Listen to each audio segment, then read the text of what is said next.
म्हणजे स्किन कंडिशन्समध्ये सुद्धा काउन्सिलिंग फार खूपच, महत्त्वाचं आहे. खूपच. कारण कुठल्याही स्किन कंडिशनला एक तर वेळ लागतो. त्यांनी तुमचं तंतोतंत पाळलं पाहिजे. हो. कारण आपल्या समोर इतका जाहिरातींचा मारा होत मारा असतो. होतो. व्हॉट्सॲप, तिकडचे, आजूबाजूचे. मी हे वापरलं, 4 दिवसात बरे झाले. ह्याचा इतका मारा असतो की अशा वेळेला कुठल्यातरी एका डॉक्टरशी कन्सिस्टंटली दाखवून योग्य त्या पद्धतीने उपचार केले तर ॲक्ने आपल्या कंट्रोलमध्ये येऊ शकतात. म्हणजे कोऑपरेशन पेशंटचं डॉक्टरबरोबर अत्यंत जरुरीचं आहे. पण Long कधी term. कधी पेशंट पण म्हणतात ना, डॉक्टर मला ना 4 दिवसांनी मला लग्नाला जायचंय, हां. काहीतरी करा आणि पटकन घालवा. मग अशा वेळेला काय बरं. करते तू? मग त्याच्या वेळेला वी हॅव क्विक ट्रीटमेंट्स अच्छा. आहेत. म्हणजे ते फक्त म्हणजे आपण कसं इमर्जन्सीमध्ये Emergency. वापरतो तसे आपण देऊ शकतो. अच्छा, मग त्या 4 दिवसात जातात. हां, म्हणजे शक्यतो जातात. हा म्हणजे पण हो. शक्यतो वापरू नये हे. हां, It is शक्यतो वापरू harmful. नये. म्हणजे काय सांगते त्याच्या मागे ते जातात आणि नंतर येतात. जेवढ्या स्पीडने कुठली जातील आहे ही ट्रीटमेंट? आहे ती ट्रीटमेंट. म्हणजे ती कसं आहे की त्याच्यामध्ये आपण पील्स करू शकतो. पील्स म्हणजे त्याच्यामध्ये तुमचे सुपरफिशियल लेयर्स ऑफ स्किन काढून इंटेन्सिव्ह केअर ट्रीटमेंट म्हणजे आपण ICU म्हणतो ना, तसं आपल्या स्किनसाठी पण अशी ट्रीटमेंट आहे की आता लग्न आलं 2 दिवसावर. तर 2 दिवसावर म्हणजे आपल्याला टेन्शन, डॉक्टरना टेन्शन की बाबा ह्याला बरं करायच्या परत डाग नाही पडले पाहिजेत. तर त्यावेळेला वी हॅव टू यूज म्हणजे मल्टिपल मोडॅलिटीज ऑफ ट्रीटमेंट. कधी लेझरचा उपयोग करावा लागतो. तर अशा पण आहेत गोष्टी. कधी कॅमोफ्लाज करावं लागते म्हणजे दिसणार नाही असं बघावं लागते. परत 7-8 दिवसांनी परत रिबाउंड नाही होणार ते बघावं लागते. नाहीतर लग्नात एवढी सुंदर आणि 7 दिवसांनी तिचं परत गडबड चेहऱ्यावर. असं नको व्हायला. तर आहेत. पण म्हणजे माझं असं सल्ला आहे की कुठलं फंक्शन असलं तर एक 3 महिने आधी डॉक्टरकडे जा आणि सल्ला घ्या. असे 10-15 दिवस आधी गेलात तर बरोबर नसते. पण तेच म्हणजे तू म्हणालीस ते अगदी बरोबर आहे. कारण बऱ्याचदा आपण ना आयत्या वेळेला चटकन काहीतरी फेशियल करायला जातो किंवा कुठेतरी नवीन प्रॉडक्ट्स मागवतो येस. आणि नेमकं मग इरप्शन उठतं. आता तू हा पॉईंट फारच चांगला घेतलेला आहेस की ऑन द स्पॉट. आता एखादी तू बघ मुलगी जी मेकअपच करत नाही. लग्न आलं, मेकअप केला. कधी न करणारी मुलींनी मेकअप केला. काय झालं? नेक्स्ट डे तोंड सुजलं, इरप्शन आले. का? आणि she had never used any makeup earlier. तर अशा वेळेला मला नेहमी वाटते की तुम्ही तो जो मेकअप आहे तो आधी कानाच्या मागे थोडा टेस्ट करा किंवा तुम्ही तुमचा पर्सनलाइज्ड मेकअप न्या. म्हणजे जे कॉमन मेकअप असतात ते वापरू नका. त्या मेकअपवर लिहिलेलं असते फॉर सेन्सिटिव्ह स्किन किंवा तुम्ही ॲलर्जिक असलात, तुम्हाला रिकरंट अस्थमा, दमा असला तर ॲलर्जिक असलं तर सर्वसाधारण जे मेकअप कोणाला त्रास देत नाहीत तो त्रास देऊ शकतो. म्हणून स्पेशल मेकअप्स असतात जे skin sensitive, skin friendly, pH friendly, hypoallergenic ते वापरले. पण कुठलाही मेकअप करताना टेस्ट करा कानाच्या मागे विच स्किन इज देअर. 1 तास 2 तास ठेवा, ओव्हरनाईट ठेवा. रिॲक्शन नाही झाली तर तुम्ही लावा. तर त्यामुळे मग सेफ्टी राहते. आता दुसरं ॲक्नेसारखंच दुसरं एक फार मोठं मार्केट आहे. मार्केट मी अशासाठी म्हणते कारण हल्ली कॉस्मेटिक इंडस्ट्री एवढी मोठी आहे आणि काय करावं आणि काय करू नये कळत नाही. फक्त आपण ॲड बघतो, काहीतरी मागवतो, ऑनलाईन टेस्ट करतो. तर दुसरं म्हणजे पिगमेंटेशन म्हणजे डोळ्याखालची वर्तुळं, काळं. तर हे मला वाटतं खूप प्रमाण आहे आणि जवळजवळ इंडियन स्किनला हे 99% स्त्रियांना ते असतंच थोड्याफार प्रमाणात.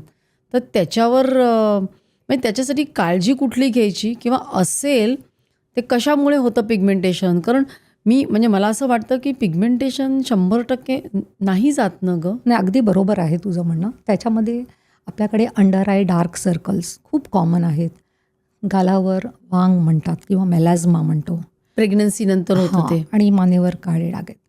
तर आता आपला चेहरा जो असतो तो नेहमी एक्सपोज्ड असतो. कुठे? ऊन, घरातले लाईट्स आणि आता आपण जास्त वापर कसला करतो? मोबाईल्स.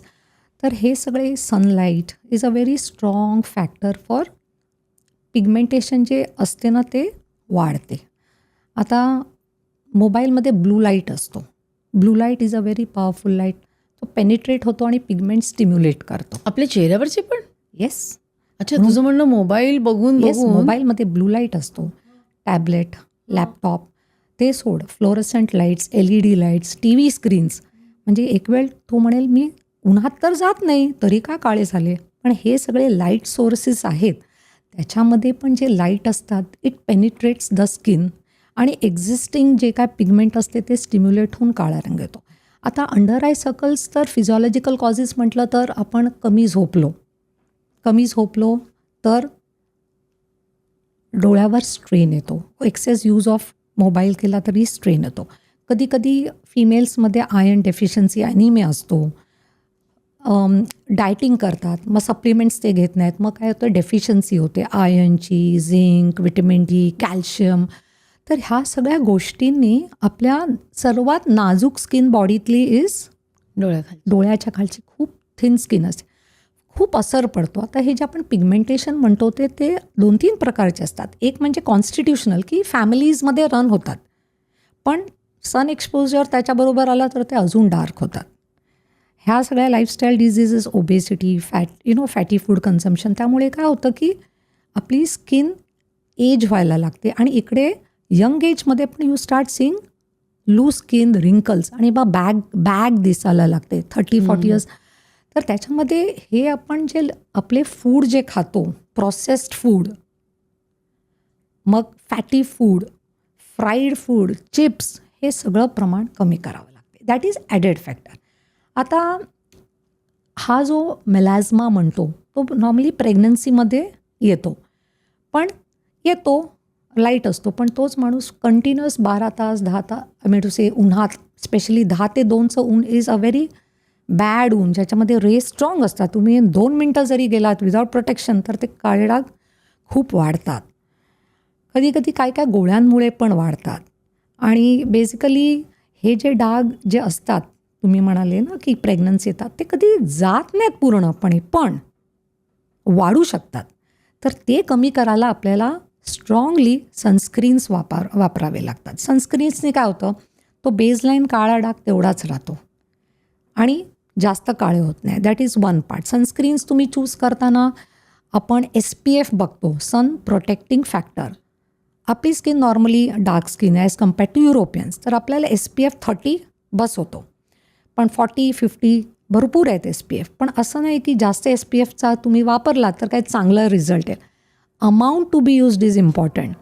आता डबल कोट लावायचा असतो, कुठे काळे डाग असतात तिकडे अंडर आयला, अच्छा. बाकीच्या फेसला सिंगल कोट, पण जिकडे काळे डाग आहेत तिकडे डबल डबल प्रोटेक्शन पण चालेल. हो. एक चुकल्यावर सेकंड, समजा तुम्ही फार उन्हात गेल्यावर घाम आला आणि ते सनस्क्रीन निघून गेलं, you have to carry that sunscreen in your purse किंवा पॉकेट आणि परत अप्लाय करा. रिअप्लाय. का? कारण तो इफेक्ट संपलेला आहे. त्यामुळे सनस्क्रीन म्हणजे तू म्हणालीस ते बरोबर, काळे डाग एकदा आलेले जायला फार कठीण होतात, स्लो प्रोसेस आहे, पण काळे जास्त होऊ नये म्हणून आपण ही काळजी घ्यायची. ही क्लिप शेवटपर्यंत बघितल्याबद्दल खूप खूप धन्यवाद.